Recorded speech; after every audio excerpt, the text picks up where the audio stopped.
Baik, sebenarnya yang bisa jawab begini mah Habib Pakir yang paling pas. Baik, saya izin Habib ya.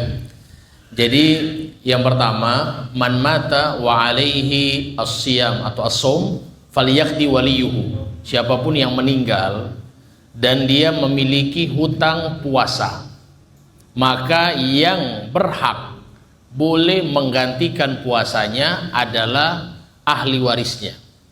Jadi ahli waris menggantikan anaknya boleh. Kalau memang ada hutang puasa. Ulama ada berbeda pendapat. Ada yang mengatakan kalaupun ahli warisnya tidak, maka boleh digantikan dengan fidyah. Kalau memang orang tersebut sudah meninggal dunia dan dia masih memiliki hutang puasa.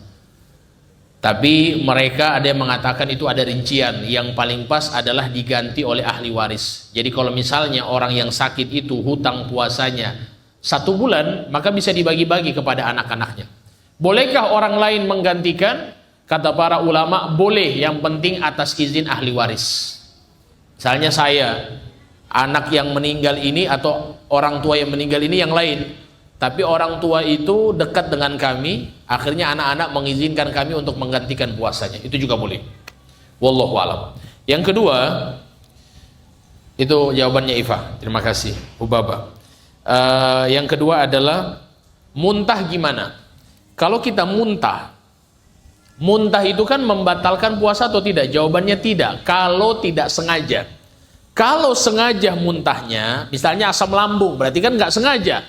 Kita kan asam lambung, tiba-tiba pengen muntah, tiba-tiba muntah. Pas muntah itu keluar apapun, mau keluar dia air liur, yang jelas muntah itu dari dalam. Oke, kalau kita rasakan ada yang keluar air liur, atau kita tidak merasakan apa-apa, berarti aman.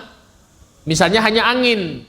Tapi kalau kita rasakan ada yang keluar, ludah kita jadi tambah banyak, berarti ada yang dari dalam. Maka kita buang ludahnya, kita ambil air, kita kumur-kumur, buang airnya, kemudian di situ bisa telan ludah. Itu jawabannya. Jadi jangan langsung telan ludah sebelum air liurnya atau muntah sisa-sisanya dibersihkan dulu najisnya. Setelah itu kita bisa telan ludah dan puasanya dilanjutkan seperti itu.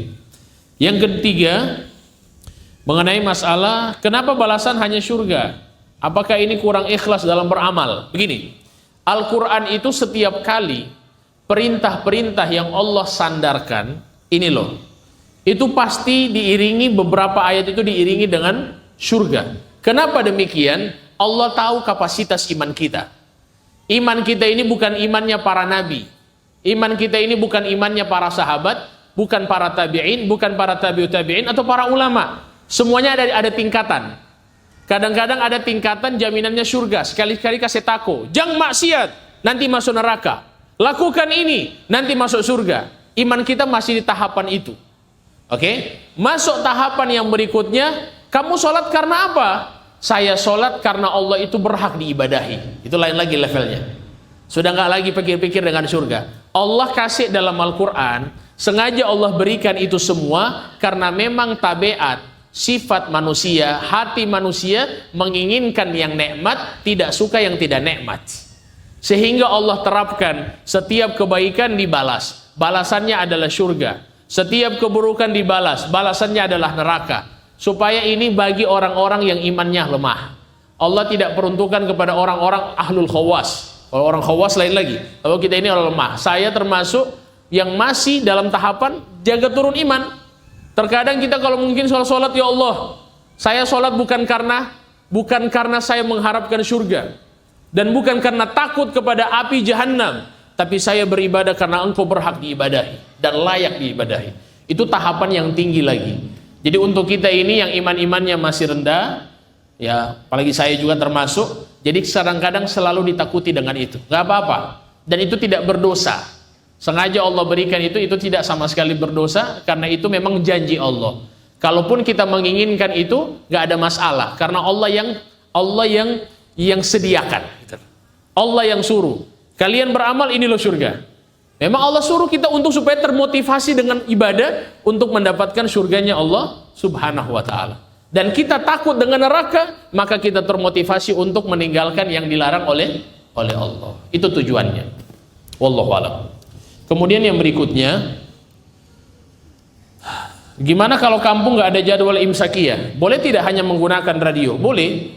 Yang penting jangan langsung berbuka. Lihat dulu kondisi di luar. Kalau sudah aman sesuai dengan langit, matahari sudah tidak kelihatan, baru buka. Kalau memang di tempat tersebut nggak ada jadwal imsakiyah. Kasus pernah terjadi di daerah kami Gorontalo. Itu ketika jadwalnya buka puasa, ternyata ketika jadwal orang-orang pada buka hari pertama dan saya termasuk di situ. Jadi pas saya buka sudah adzan, tiba-tiba adzan radionya putar baru lagi, langsung putar lagi asyhadu alla ilaha illallah astagfirullah. Belum masuk buka puasa, tinggal 5 menit, batal puasa, batal. Kenapa bisa batal, Habib? Batal itu karena memang kita masih yakin kita puasa dan kita batalkan dalam kondisi sengaja. Kalau kita batalkan puasa lupa, itu nggak batal. Tapi ini kan kita sengaja, kita sadar kita puasa dan kita makan. Ternyata waktunya belum masuk, batal puasa kita. Sama dengan orang sahur, dia pikir belum masuk waktu subuh, aman. Tiba-tiba dia dengar orang sudah qomat, Allahu Akbar, asyhadu an la ilaha illallah. Oh, masuk subuh dari tadi, saya sementara makan, batal. Beda dengan lupa. Kalau lupa tidak batal, kesalahan itu tetap batal. Wallahu a'lam.